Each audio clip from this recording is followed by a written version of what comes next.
ಎನಿಸುತ್ತಿದೆ. ಯಾವುದಾದ್ರೂ ರಾಮನ ಸತಿ ಇಲ್ಲದೆ ಕಂಕಣ ಕಟ್ಟುವ ಕಾರ್ಯ ಮಾಡುವಂತಿಲ್ಲ. ಏಕೆಂದರೆ ಪೂರ್ಣ ಫಲ ದೊರೆಯುವುದಿಲ್ಲ.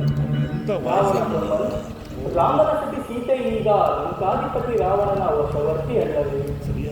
ಹೌದಲ್ಲವೇ?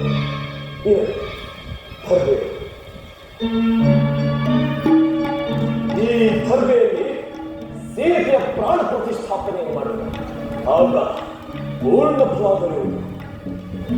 ಈಶ್ವರ ಸೀತಾದೇವಿ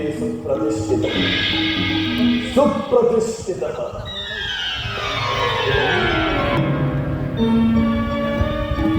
ರಾಮಚಂದ್ರ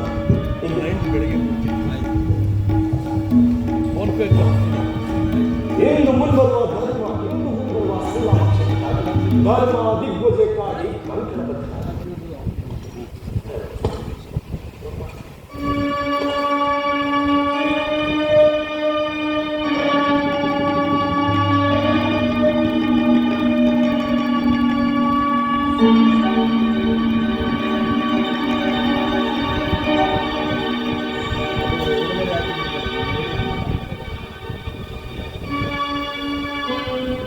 ರಾಮಚಂದ್ರ ಕೋದಂಡವನ್ನು ಹಿಡಿದು ಧರ್ಮವನ್ನು ಮೀರದೆ ಹೋರಾಡ ಸರ್ವ ವಿಧದಲ್ಲಿಯೂ ವಿಜಯಶಾಲಿಯಾದ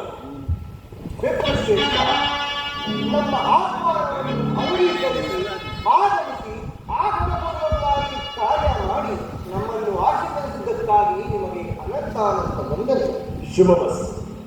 ರಾಮದೇವ, ನೀವು ಈಗ ಬ್ರಾಹ್ಮಣನಿಗೆ ದಕ್ಷಿಣೆ ನೀಡಬೇಕು. ವಿಪ್ರಶ್ರೇಷ್ಠ, ಅನ್ನದ ಭೂಮಿಯಲ್ಲಿರುವ ನಾನೇನು ದಾನ ನೀಡಬೇಕು? ಮತ್ಯಾವ ಆಸೆ ಆಕಾಂಕ್ಷೆಗಳು ನನಗೆ ಭಕ್ತರ ಮನ ಭಗವಂತನೊಂದಿಗೆ ಲೀನವಾಗುವಂತೆ ಸ್ಮರಿಸಿದರೆ ಸಾಕು. ದಕ್ಷಿಣೆ ಪಡೆದಷ್ಟೇ ಸಂತೋಷದಿಂದ ನಿನಗೆ ಆಶೀರ್ವದಿಸುತ್ತೇನೆ. ನಿಮ್ಮ ಇಚ್ಛೆಯಂತೆ ಯಾರು?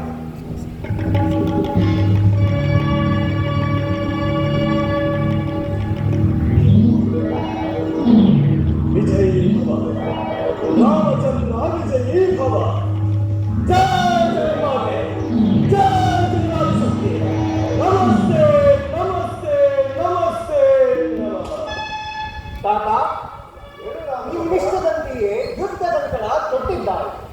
ಮುಂದೆ ಮುಂದೆ ರಾಮ ರಾವಣರ ಸಮರಾಂಗಣ, ರಾಮ ರಾವಣರ ಸಮರಾಂಗಣ, ರಾಮ ರಾವಣರ ಸಮರಾಂಗಣ.